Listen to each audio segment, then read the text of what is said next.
ನೋಡಿ ಫ್ರೆಂಡ್ಸ್, ಇಲ್ಲಿ ನಮ್ಮ ಸ್ನೇಹಿತರು ಮೀನು ಹಾಕಿತಾ ಇದ್ದಾರೆ. ಇಲ್ಲಿ ಮಸಾಲೆ ನೋಡಿ, ಒಳ್ಳೆ ಸೂಪರಾಗಿರ್ತೈತೆ. ಇಲ್ಲಿ ಮಸಾಲೆ ತವಾ ಫ್ರೈ ನೋಡಿ ಎಷ್ಟು ಜನ ಇದ್ದಾರೆ. ಸೊ ಇದು ಪ್ಲೇಸ್ ಬಂದುಬಿಟ್ಟು ಯಾವ್ದು ಹೇಳಿ ಸರ್? ಹುಳಿಮಾವು ಇದರಿಂದ ಡೌನ್ ಬಂದರೆ ಈ ಕಡೆ ಕೃಷ್ಣ ಲೇಔಟ್ ಕಡೆ ಅಲ್ಲಿದೆ ರೈಟ್ ಸೈಡು. ಹುಳಿಮಾವು ಕಡೆಯಿಂದ ಬಂದಾಗ ಕೃಷ್ಣ ಲೇಔಟ್ಗೆ ಹೋಗೋ ದಾರಿಯಲ್ಲಿ ಇಲ್ಲಿ ಒಂದು ಗ್ಯಾಸ್ ಇದೆ. ಯಾವ್ದು ಸರ್ ಅದು?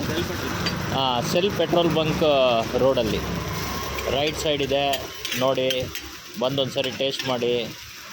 ಸೂಪರ್ ಫಿಶ್ಶು, ಅತ್ಯಂತ ಕಡಿಮೆ ರೇಟಿಗೆ. ಇದೇ ಫಿಶ್ಶು ಬೇರೆ ಕಡೆ 120 ರೂಪಾಯಿ 200 ರೂಪಾಯಿ ಮಾರ್ತಾರೆ ಒಂದೊಂದು ಕಡೆ. ಸೊ ಈ ಚಳಿಗಾಲದಲ್ಲಿ ಬಂದು ತಿಂದ್ಬಿಟ್ಟು ಹೋಗಿ.